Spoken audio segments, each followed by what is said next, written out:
What's up, Starcraft fans? Today we're doing the tier list for RailRoad Switch on Oblivion Express. Brian, let's hear the invitation. Oblivion Express is a map where we destroy trains arriving from the west on 2 tracks. Destroy 9 to win, miss 2 on brutal and we lose. Half of enemies are immune to you and the other half to your ally. They revive upon death and switch immunity. We have Joni and Edwin home with the call with us today. How are you guys? Hi. Getting by. Yeah, very good, thank you. Awesome. Edwin home, how do you rank the commanders this week? Well, Polarity makes everything a pain because no matter how good you are, you still have to have your ally do some things. So Cannot it's solo. largely about how directly can you handle your troops and then delay until your ally can finally get around to handling their side, and or support them in handling their side, say by healing them or by forcibly putting them in front of the enemy so that they have to fight them because their army's AFKing at home. So those kinds of things all help. What do you think, Joni? Yeah, so there's a few problems with this one, not to mention the obvious issues that Polarity causes just in terms of requiring a decent ally and sort of voice chat being S tier. But Just Die presents significant issues because it causes the trains to respawn with flipped polarity, and therefore meaning you are going to need to be putting out very, very significant damage output, as well as being able to potentially tank a little bit or delay a little bit or something like that. So there are some really significant issues. One of the things that I kind of feel we ought to address up front, and I wasn't sure about this one, but obviously there is the Just Die bug on Oblivion Express vis-a-vis the trains. So sometimes they simply don't respawn. I believe I'm right in saying that's potentially caused by AoE damage or damage over time, but I'm not sure if it's 100% reliable 100% of the time. Let's begin. Abathur, where do we have him?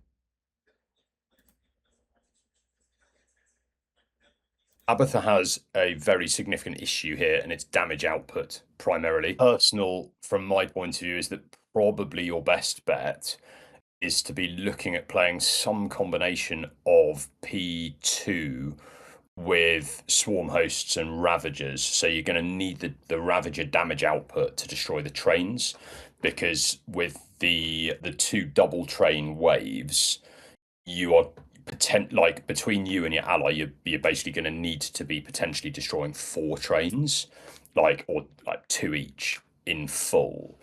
So you're Abathur just really struggles with that damage output. I actually had him in E tier. He's just he's not a happy cat. He's not happy. What do you think, Edwin home? Well, I had him a lot higher than that. I think the disabling cloud is not to be discounted in terms of being able to delay. The main problem is probably getting enough damage output on the trains, especially in the earlier game. So he does have some issues there. I'm not sure he's quite E tier, because as long as you do have an ally helping you to chunk away at the trains, well, they have to be, thanks to Polarity, then, you should be able to kill the train once in decent time once you get enough swarm hosts up, and maybe Ravagers as well. Honestly, Swarm Host DPS is pretty good, but you do have to be microing the Locusts to make sure they're all shooting and not just the front, 10% of your Locusts are actually shooting the train. That said, I had him in C tier. I'd be fine with D tier, I suppose. I don't think he's that terrible to be an E, honestly. Have you played Abathur? Just a quick question. Have you played Abathur against this mutation? Not this time around. So I played Abathur last time around, 2-2, and I remember that 2-2 and Die took 3 recording sessions to get a single run done as Abathur and Horner. And I don't think Horner is that Abathur's fault? Well, it's both of them, but 3 separate recordings is probably not exclusively a Horner thing, No, well, potentially with Polarity, it totally could be. Maybe you insta-killed the trains and then just watch them walk the rest of the way across the map. It's close to impossible to get a Brutalisk before the first train if you don't have your ally helping out. It's pretty much close to That's impossible. fair. Even for your ally helping out, by the way, because they have to help out at an early enough time. They need to have units or form of damage output at an early enough time if you do want to get that fast Brutalisk. Which I tried so if you're playing hard. if you're playing on the random queue, that's not happening. It's out the window. It's out Yeah. it's in the garbage bin. You pretty much have to go swarm hosts if you're on the solo queue. If you team up with someone who gets their power up late, for example, a Kerrigan or a Raynor or as a Vorazun, it's out the window. Yeah. I'm That's just fair. saying my experience from this one. I think last time we didn't have it in F tier. In fact, I don't remember the last crikey. tier list, but I remember. I think 2-2 wanted to put Abathur in F tier, but ultimately I think it was we decided that he wasn't actively helping Amon. I don't remember exactly. Someone wanted to put it up on the screen to see what exactly the tiering was the last time it rolled around, but he wasn't. It wasn't good. I'm just feeding you that information. So if you think you have reason to believe that he's C or D tier, you can stand on that. I'm fine with Ethan, I guess. Yeah, it's been a while, so Okay. I must sure we can do E. I We can do did E. face the same struggle as CTG on this when I tried to test it. It was just like so hard. That's what she said. It was nightmarish, actually. Okay, I guess we're fine with E tier putting him there. No prestige because E tier is considered bad. Moving on. Alarak, where do we have him? Alarak has damage output. His delaying isn't perfect by any means, but he does have force fields, guys. Force fields are so good. Against some comps, maybe. But yeah, beyond that, he doesn't have a lot of great tanking. You're going to eat through your army quite quickly if you're tanking with Alarak. You do have knockback wave, which is something. So I think he'll do all right, but he's definitely not, holding them back with one hand while he's waiting for his ally to show up. So you're going to need to be kind of 50-50 very much so. So I'd have him B to C tier. B to C. What do you think, Joni? Yeah, I was operating on exactly the same premise. Like he's got the damage output and he absolutely can delete trains, particularly with like powered up ascendants, which are actually surprisingly tanky. But yeah, they're not going to last forever and they're incredibly damaging to lose one. So yeah, damage output no dramas, but delaying, tanking, etc. not ideal certainly. So I had him in B tier.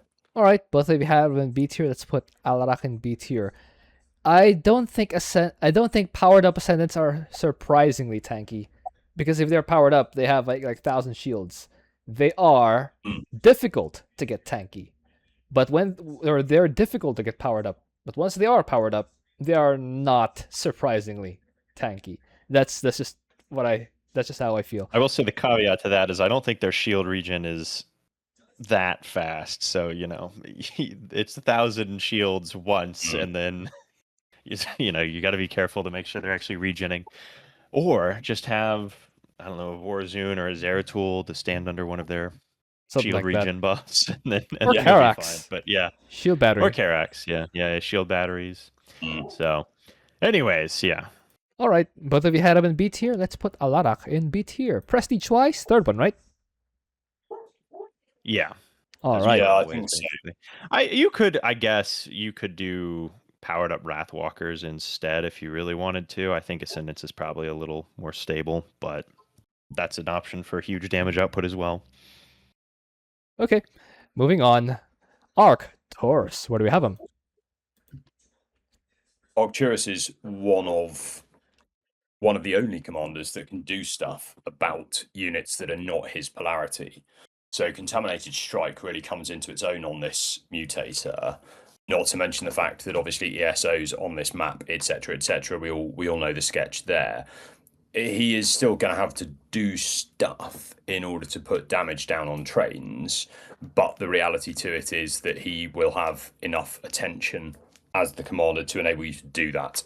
So yeah, from my money, I would suggest probably playing P1 in order that you've got significant better use of Contaminated Strike. There's probably still the argument to be made for P3 just so you can use Nuclear Annihilation if you're in a pinch.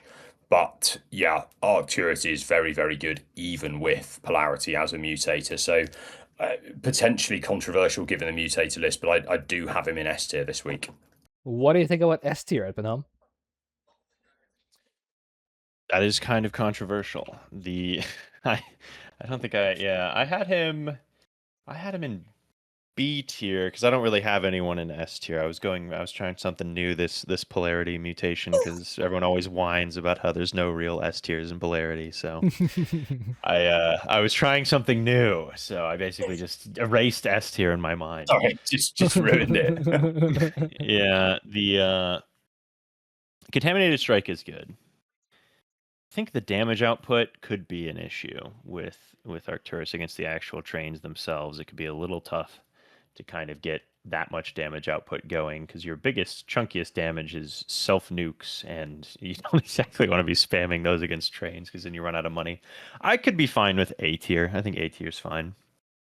Do you have one more case for S tier, Joni, or are you okay with A tier? No, I'm kind of happy with that. Like, the reality to it is, as good as Arcturus is, he still can't win on his own. So I'm fine with A tier. That's very true. Arcturus cannot win on his own. All right, so both of you have him A tier. Let's put him A tier. Prestige wise, first one or third one? My preference would be first one if you're decent at aiming contaminated strikes, but the reality to it is, it probably 6 of 1. Yeah, nuclear annihilation isn't doing too much here anyways because it can only kill half of the units, right? Or a quarter of the units, really, because it'll kill your Yes. first half and then they'll revive as your allies, but it doesn't kill your allies, so you basically killed 1/4 of a wave with Yeah. 100 mandates, so Yeah, not great. I think it's more CS train is damage. like a more drawn out over time, and obviously the fear effect, so it's more useful. All right, first prestige. And then similarly it with the is. nuke guns, nuke guns aren't necessarily getting their full value. True. Moving on. Artanis. Where do we have him? Well, he has shield overcharge, which is helpful, and space archons are a thing, and you can technically tank with Guardian Shell if you want to go like P0. I wouldn't necessarily want to tank with Guardian Shell because that does leave your units at not much health. But it's there if you have an ally who can benefit from it, then it can be really quite useful. And then shield overcharge again is really the big thing that Artanis has going for him this week. Damage output wise, killing a train, 2 trains all by himself on the double wave trains, and dealing with all the enemies, that's going to be, I think, a little tough for Artanis. I'm not sure he has the best damage output for that. Dragoons are good. Are they that good? They're probably good enough. So I had him in like C tier to D tier. What do you think about C tier to D tier, Joni? Yeah, you just have to play so carefully because his ability to tank is basically non-existent. Particularly, my unit preference here is going Mass Tempest with Disintegrates, obviously on the trains, in the hope that the damage over time will basically cause them to bug. But yeah, like, the reality to it is, if you're going to do that, then what you're probably going to be looking at is strategic use of space archon drops over a period of time in order to enable you to deal with like waves and such through Polarity. So it is pretty complex, quite difficult. I actually had him in D tier as well. So yeah.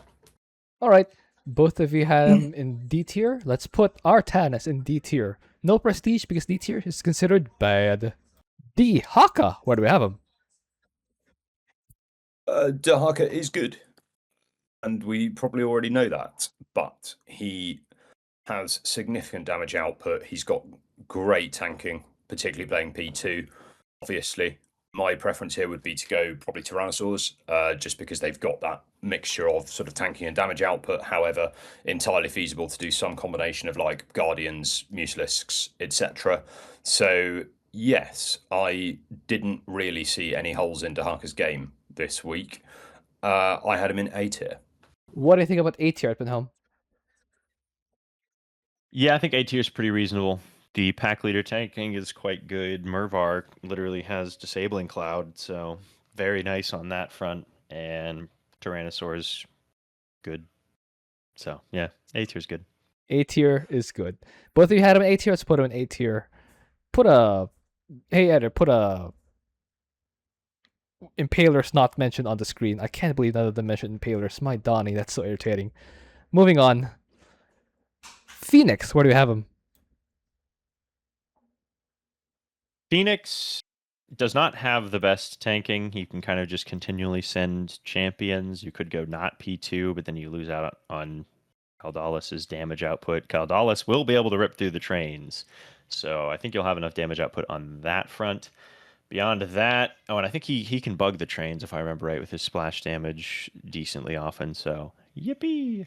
Beyond that, he doesn't have a lot of great delay. The main thing would be the Arbiter Suit's freeze, I think, would be probably your best bet. So, he'll do okay. I think he can kind of pull his own weight, but he's not carrying anything. So, I think C tier is pretty reasonable. What about C tier, Joni? Yeah, I had him slightly higher than that, but on exactly the same logic. Basically, I think that one of the things that it sort of I find particularly playing P2, which I suggest probably wants to be doing, is that sort of resupplying your heroes from the shell farm, and like combined with the requirement that just die means for mobility on this map actually can be more of a nuisance than one would assume. If you're trying to teleport units across the map whilst someone is sort of moving from a distance elsewhere, it can actually be a bit of a pain, particularly if it is Kaldalis that's the unit that's being sort of resupplied. So yeah, not the best. I had him somewhere between B and C. Okay, but both of you are okay with C, so that's where he ends up being. C tier. Prestige twice, second one? Yes, I think so. All right, moving on. Han and Horner, where do we have them? There are no easy answers on this. Did you say easy answers? I have a suspicion it may be. They are just terrible. They are one of the commanders of all time. Yeah, I just couldn't work this out. You want strike fighter platforms for the napalm effect underneath the trains, just causing a bit of AoE, so that you can hopefully bug them out if it's your train, etc. But the reality to it is that keeping an army alive under just die, and then putting out the requisite damage output, certainly in my experience, is completely impossible. I'm sure it's been done, but I didn't do it. So I have them in E tier. It was just a miserable experience. What do you think about E tier at home? Yeah, the main problem with Han and Horner is that they have units that cost as much as units that are tanky, but they aren't tanky. So there's not really. Do you know how much the Megorm costs? For them here. Yeah, exactly. Like, I'm just saying, you'd think a battle cruiser that costs over 1,000 minerals would be tanky, and no, it's not really. So yeah, they're pretty much just suffering. So I've got them in E tier. All right, poor Han and Horner. Moving on, Karax, where do you have him?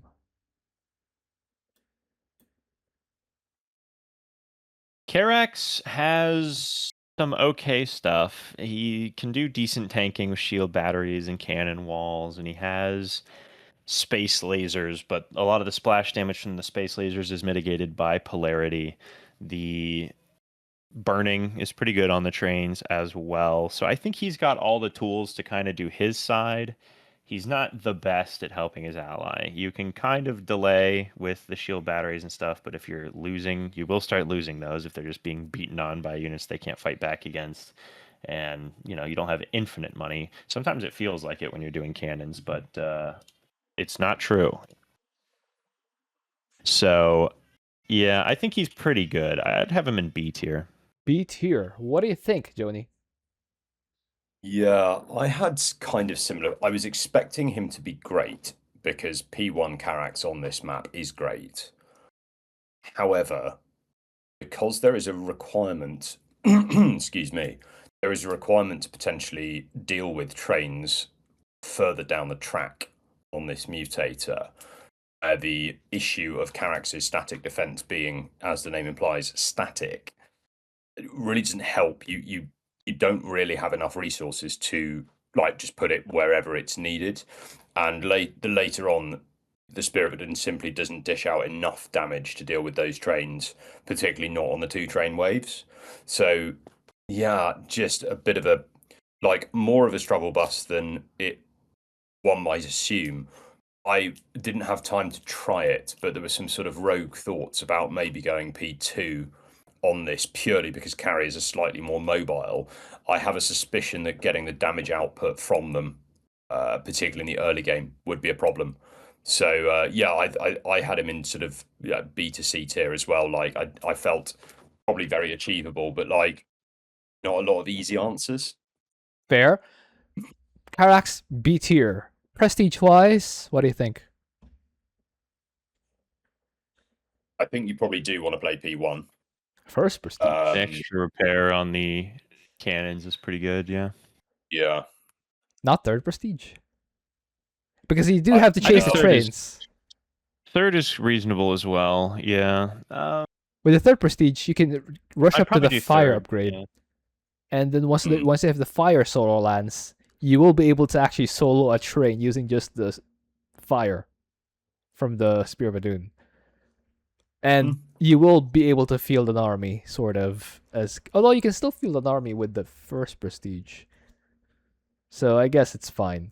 Anyway, yeah, first or third, I think. I think, depending on the enemy comp, even second might be reasonable because you will be able to afford a cheaper army. You'll be able to throw more of the reviving zealots out there. So at least you also have just die, not just Amon. Right? Anyway, moving on. Just use any one of the prestiges that use your favorite prestige, the one you're best at. That's your playstyle as Karax. Moving on, Kerrigan. Where do we have him? Kerrigan is quite good.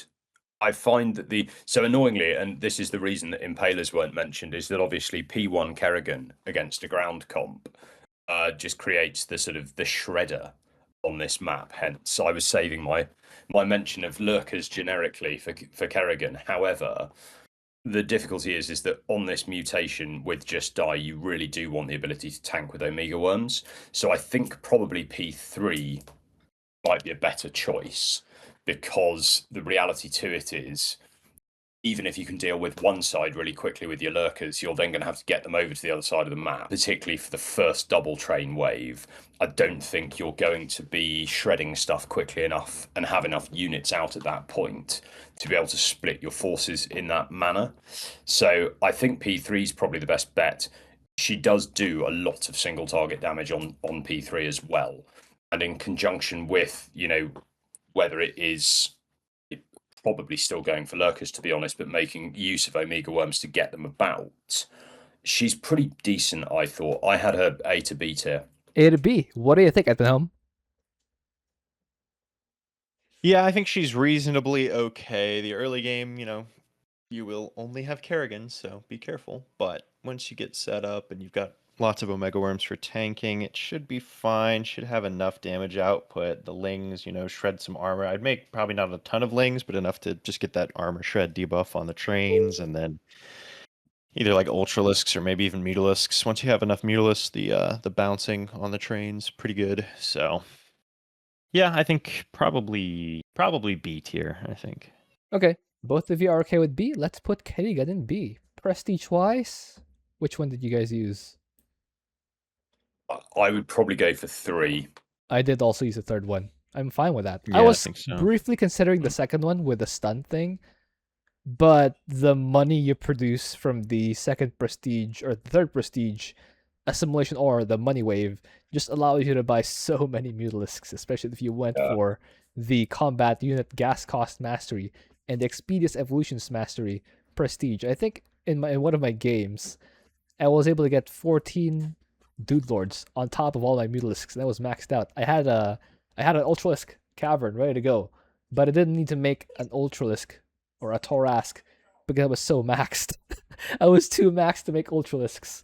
Very sad. Anyway, moving on. Nova, where do we have him? Nova is pretty all right. She's got some decent tanking with Nova herself and your defensive drones. Her top bar are pretty good here. The airstrike is a little worse because of polarity, but being able to yoink your allies' army anywhere you want is pretty handy. So that's a big boon as well. And you have good damage output and with your Liberators and Ravens, and the Raven turrets are also fairly good tanking. So, and Liberators should have enough damage to kind of chunk through the trains with no real issues as long as you don't lose Liberators. So be careful there. As long as you do all that, I think she's one of the best. So I had her in A tier. What do you think about A tier, Joni?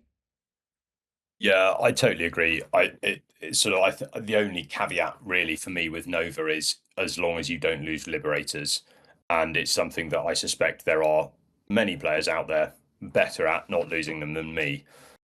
It is something where you can find yourself pretty heavily stymied quite early on if you do, but at the same time, yeah, if you're playing with half an eye on the ball, then you should be absolutely fine. So I think probably P1 is the way to go for this. Like ET said, you're going to want to use Nova, shotgun Nova, specifically in certain instances for a bit of tanking. So I think P1, but yeah, A tier, absolutely. All right, but if we had an A tier, let's put Nova in A tier. First prestige. I also like another thing about Nova is I like the defensive drone aspect of it because you can protect yourself and your ally from taking damage. And of course, there's a get over here aspect. You're not requesting your ally, you're not suggesting your ally, you're forcing your ally to be there at the action. Very nice to have. Moving on, Raynor. Where do we have him? So, good old Raynor again. This is just one of those ones where like even some of the stuff that makes life marginally easier for him just isn't going to help this week. So spider mines are half as effective as normal. Basically, there is no guarantee whatsoever that you can intercept trains with them because the train may not be spawning in at the right polarity in the right place for you. So that's not great. I absolutely ran out of. I was gonna say ideas, but the reality to it is patience and ideas. And luck. With just awful commander. Likelihood is P3 probably mass BCs for your mortar cannon in order to put down damage you need. I have a strong suspicion that, as always, P1 is a trap, so don't do that. But yeah, I think probably P3, enabling you to use top bars to like deal with /tank waves, etc., and then using BCs with your mortar cannon against the trains. Possibly an argument to be made for using, the name has escaped me, but Banshees. Yeah, Banshees, that's the one, thank you. Yeah, possibly an argument to be made for using them as well, but the reality is you are going to be on the struggle bus with this one. I had him in E tier as well. E tier. What do you think, Ebenholm? Yeah, he's bad. I think E tier is pretty fair. It's I would say bad old Raynor this week, not good old Raynor, honestly. So Bad yeah, old Raynor. it's pretty miserable. He doesn't have the tanking. Even if your only job was to kill each train once, you'd probably have a bit of difficulty with that. So it's not a great time for Raynor this week. So yeah, I'd put him in E. E tier for oh wait, hold on. That's what you were gonna say, right? That's what you were gonna say. Nobody would. No, I mean, to be fair, I just think it's amazing that these tier lists have been going on for what, sort of 6 or 7 years or so now, and none of us have Swann at all, despite having to like playtest with the likes of Raynor. It's so insufferable. It was awful. Yeah. Oh well. Oh well. I think we're doing really well as a result of such. I think it demonstrates a lot of self-control. I'm proud of us all. All right. Absolutely. Moving on. Yeah, no prestige for Raynor because E tier is considered bad. I have nothing to say about Raynor. Boy, where do we have him? Well, the greatest contribution Raynor has to these mutations is abandoning Stetmann on Belshir, allowing him to become possibly the best commander this week. Because heal zones are great. Gary getting infinitely shielded by overcharged Steadilates to tank is great. Damage output is great. Basically everything about Stetmann this week is pretty great. Speed zones to get your stupid ally there faster is great. So yeah, it's a pretty good time. A tier for sure. What do you think about A tier, Joni? Yeah, Stetmann was the only other commander for me who was like a strong shout I felt for S tier, only because he helps his ally out so much that it's sort of you're not even requiring your ally to do really half the work. Sadly, polarity rules being what they are, yes, but no, he's incredible. As ET said, Lings definitely. I shout for lurkers as well. I think don't often get to use them, so may as well if you can. But yeah, you can basically put down whatever comp you want and have a bit of fun with it. So yeah, definitely A tier. All right, guys. Mass Overlords endorsed by Joni. A tier. Oh, it's my favorite thing to do with Stetmann. If you see the opportunity, you must go You must go Mass Broodlords. Overlord. Oh, Absolutely. I said Overlords. Yeah. That's not my favorite thing to do. Oh my Donnie. All right, prestige wise. Used at any given opportunity. Prestige wise. Second one? Yeah. Yeah. All right. Moving on. Stukov. Where do we have him? Rather pleasingly, P3 is a trap. You are not going to do enough damage playing P3 in the early game. It's simply not going to happen. So don't bother to try. P1's the way to go, I think. Combination of Diamondbacks do a lot of damage, and they are also pretty mobile. So although you're not going to be doing any tanking with them, ironically, you're also not going to be doing any tanking with his tanks. But the Diamondbacks are mobile enough that they can just get in, get out, do their work, etc. So personally, I like a mass Diamondback strategy on this map, particularly because when you're again having to potentially chase trains down the line, etc. Very, very good. And after all, it is what the map was designed to be used by in the first place. With that being said, like he's not tanky in P1. His cooldowns don't come down often enough to be able to sort of do the lion's work of the tanking. So I think he's absolutely fine. He's not bad at all, but he's also not brilliant. I had him somewhere between sort of B and C tier. B and C. What do you think at the moment?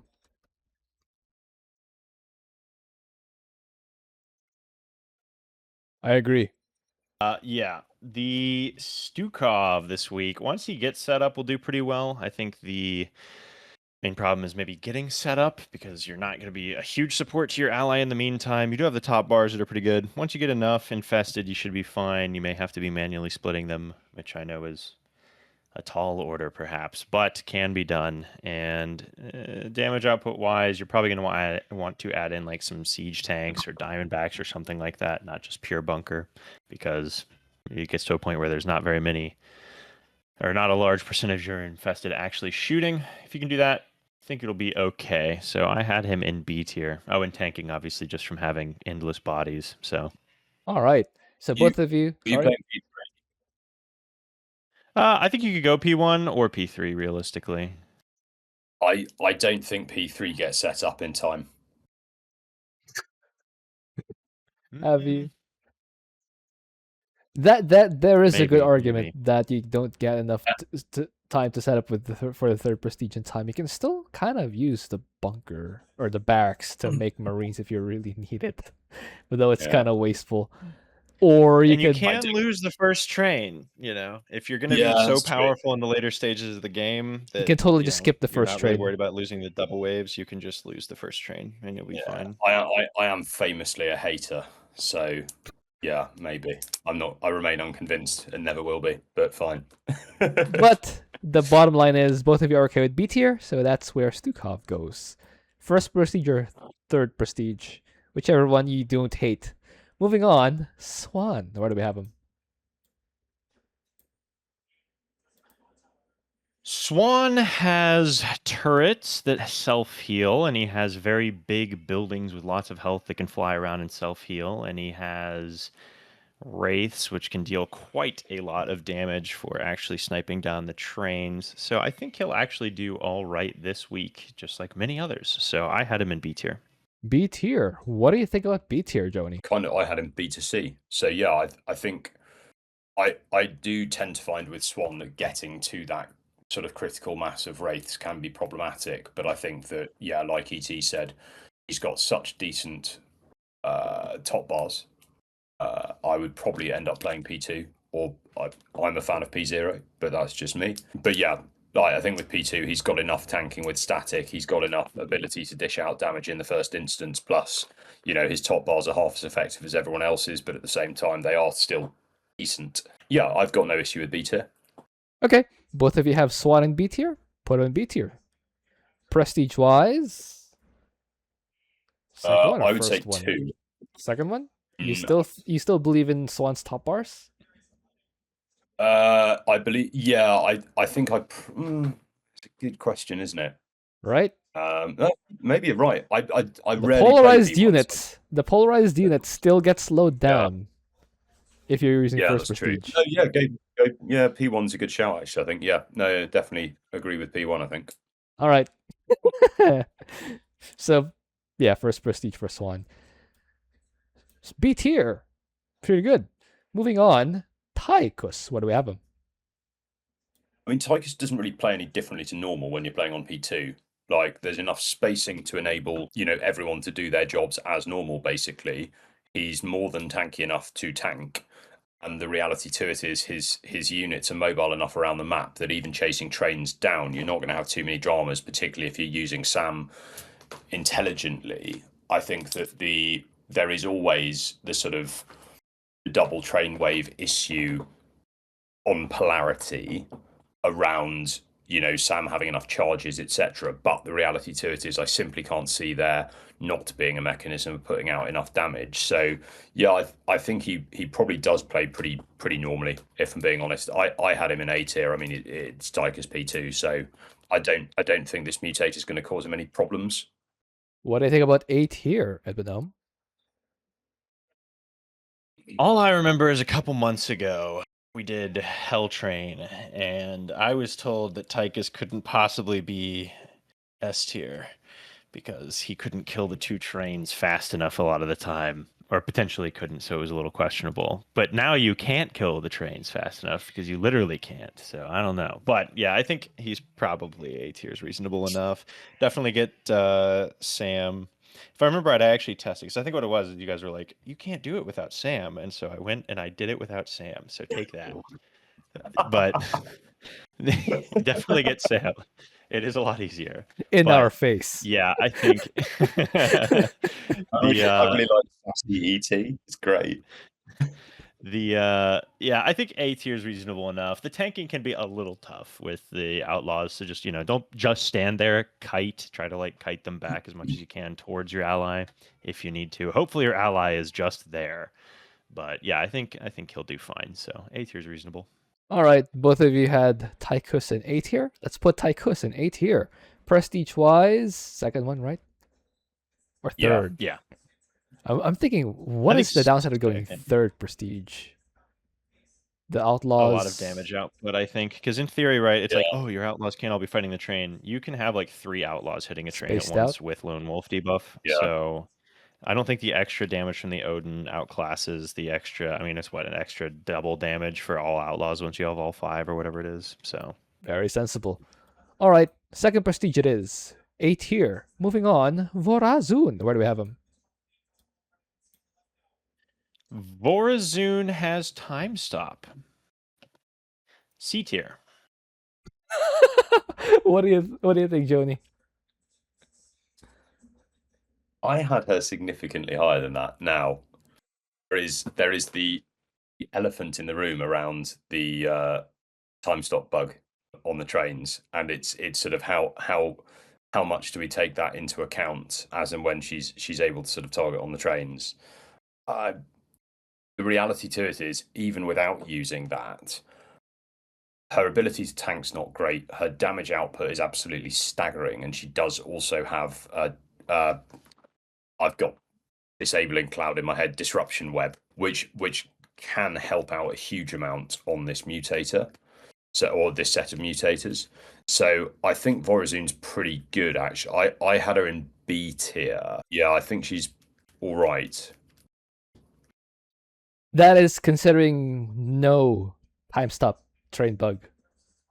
Yeah, sort of as per my standard rules of engagement, kind of trying not to just cheese through use of bugs. All right. What do you think about B tier at Wilhelm? I think that's fine. That's pretty close to C tier. When he said significantly higher, I'm like, how much higher can it go? I I think mean, it was quite a bit higher, maybe. I forget the exact wording. yeah, it is One significant. tier, A whole tier. significantly higher. The Much yeah, better than I think that's Phoenix. yeah. I think yeah, B is probably pretty reasonable. All right. Vorazun and her one prestige go in B tier. That is the third one.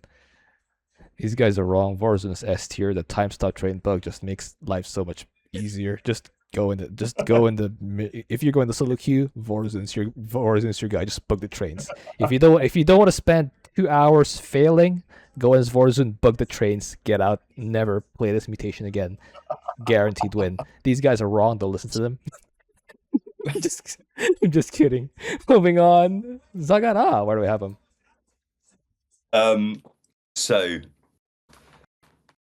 Zagara's fine. Like, she will run out of steam if you leave her units just sit around and like tank stuff in the face when it's not your polarity. But the reality to it is she does incredibly decent damage against the trains. She can replace her units really quickly, so when they blow up and take out their sort of half of stuff, it doesn't matter. I personally do enjoy playing P1 on this map and just running a massive cloud of Zerglings around, sort of munching whatever they come across. There is the obvious sort of caveat to that by saying that because she doesn't really have any tanking, if your ally is simply not playing the game, then you are going to be in a bit of trouble. But like Zergling evasion will do its part. Yeah, I don't think she's bad. I had a B to C tier. B to C. What do you think about B to C at Wilhelm? Well, I had her significantly lower than that, but no, I think my main concern is just, again, it's the banelings are the big thing, but then the units are sort of intermingled with units that aren't going to take damage. That can be a bit of a pain. But if you wait for your ally to kill all of their units and be the bad teammate for once, then you can just roll your banelings in and clear it all at once. That's good. I think she's probably fine. She does have pretty good rip damage output for the trains, so I think C tier is probably pretty reasonable. Yeah, C is significantly lower than B to C tier. Yep. I had her in D, but I'm jumping up. That makes sense. That is significantly lower. C tier it is. Prestige wise, first one? Yeah, I think so. All right. Moving on. Zeratul, where do we have him? Zeratul's pretty good. Demote Dude is pretty good. Cannon projections are decent for tanking. You could go Tesseract Monolith. You could also go Void Suppression Crystal. Pretty good for just kind of slowing everything down for quite a while until your ally can get there and or is already there and can kill the stuff while it's slowed. So you got multiple options there. Probably you want to go cannons. You could go for an army as well, I guess. Blinking stalkers around is reasonable to deal damage and good for getting away. So you've got lots of tools. Haha, no one's heard that before. And so I'd have him in A tier. A tier. What do you think, Joni? Yeah, had him A tier as well. I am a big fan of the sort of suppression crystal plus demote dude, and actually on this map I like to utilize his army. So I think immortals, disruptors, and energizers or whatever they're called. For me that's a pretty winning combo. Obviously you've got DTs as well. There we go. Just absolutely ruin trains. The right answer. Yeah. I mean he's got a variety of stuff that you can utilize if you want to. Yeah, he shouldn't have any issues at all. Like solid A tier. Solid A tier. Prestige wise? 2. Second prestige. All right. With second prestige, you can also do the artifact cage thing, but Joni might disapprove because it's a bug. All right. No, I'm a lazy man at the end of the day, so I will stoop to caging the artifact if I need to. So lazy enough to cage the artifact, but not lazy enough to just abuse the time stop bug. Okay. Who's top of A tier? No, there's a double S. There's just no S. No, I'm just kidding. The top of A is Stetmann, I think. All right. Yes, I'd be inclined to agree on that. All right. Then? So probably then Dehaka. Then? Yeah, Arcturus has got to be up there, I reckon. Then I like Nova. You can defensive drone your allies, and then probably Tychus, then Zeratul. all right, not correctly ordered. Top of B tier. Ooh. By the way, you guys are wrong. I think Yeah, I was going to say. I think Alarak's quite good. It's got All right. good, Yeah. Then huge damage. I would put. I had Vorazun in A tier. Okay, I would put Vorazun to the top of B then, and then Alarak, and then probably Yeah. Karax. I think it's probably fine, honestly. Actually, yeah, This I looks think that's fine? probably about right. all right. Yeah, Top of C tier. I'd put Zagara above Fenix, but that's my personal preference. That's the yeah, first time sorry, I've heard it called as Fenix. I'm trying to think. There is a brand called Fenix, not Phoenix, that's spelled the same. So I don't know. I was thinking where that's come FedEx. from. Like, all I'm saying is, I don't think the guy calling The Johnny freight Joni company. needs to be correcting anyone on how Phoenix is gonna pronounced. say, Okay? more people to- You know what? Fair game. But you know, it's all for the content. If it's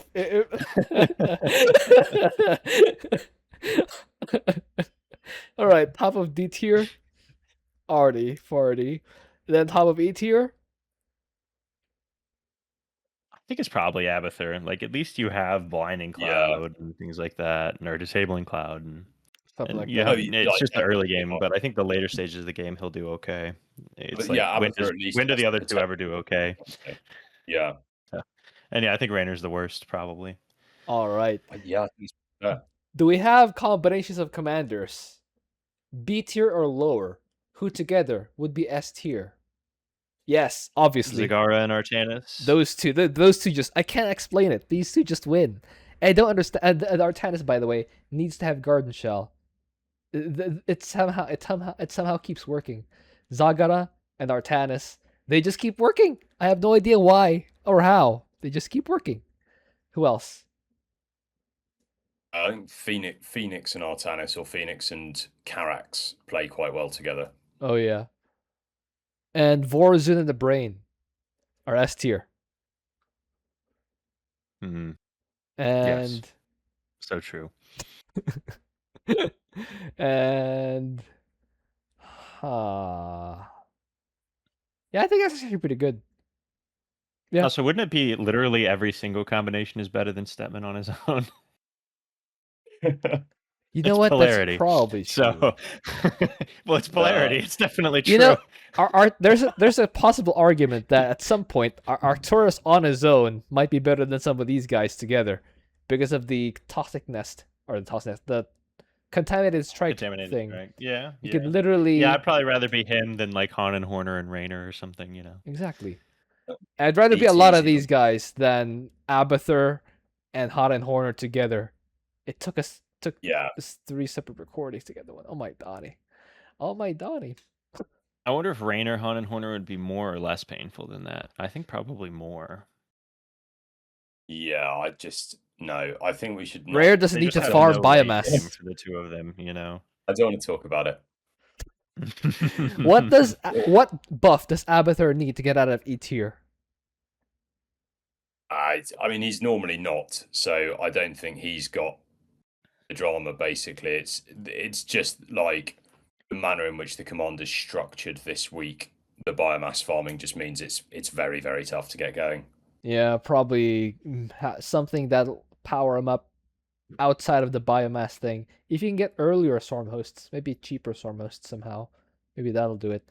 What buff? Yeah, the problem is it's hard to get your early swarm host, but then with P2 because they cost more. But you also can't really afford to sacrifice the locust buffs with P2 and go like P0 for the later stages of the game. You kind of need that extra damage. That's correct. Also, if they would fix the annoying gas geyser location for Abathur, so it doesn't need 4 workers to optimally harvest the gas. So annoying. Just give them automated extractors. None of the Zergs have automated extractors, right? So. Oh, I was thinking the next Vorazun has them, and Nova has them, but I don't think any of the Zerg. That's Yeah, true. not Nexus co-op, just the standard ones. So yeah, give it to Abathur. I think he's the one that needs gas the most. Yeah, give him Of auto all the gas. Zergs. So. Actually, Abathur is probably the only Zerg commander where I always forget to saturate the gas when I need to because I'm always busy toxic nest farming. So if Yeah, he had exactly. auto So if it only gases, cost you 25 minerals and a drone, that'd be pretty huge. amazing. Not sure if it would get him out of. Well, it might get him. That might get him out of E tier. Just because you could get your swarm host so much faster because you could just insta Yeah. build gases. You know. How about Horner? What buff does Horner need to get out of E tier? Oh yeah, invincible galleons. Make it standard. Just make galleons invincible, so she can stall Yeah. indefinitely. Not put her in S tier even. Why Donnie? Make their Yeah, their invincible galleon. Horner That'll put her in S tier on her make own. their Horner units actually have like tank ability. I think instead of True. Oh, everything 8 being made of paper. Oh, give them command centers that cost 300 minerals. The 1v1 buff. That's true. Yeah. That would make such a big difference. Also Save 100 Raynor. minerals across the entire game. Raynor, give Raynor the 300 mineral CC. He could probably use it more. Raynor might actually matter. Yeah. Give Han and Horner mules. Give Han and Horner mules. Give Raynor 300 mineral command centers so he can properly spam them like a 1v1 player can now. My Donnie. I can't believe 1v1 now has better economy than freaking Raynor. Anyway. Guys, hope you enjoyed that. Thank you for watching. If you have an idea for it, also please leave it in the comment. If you don't think that our tier list is right, you can always comment down below because that helps my engagement. And also, I like reading. I honestly enjoy reading comments, especially those guys who think they know better than us. That's my favorite comment to read. Anyway, I'll see you guys next time.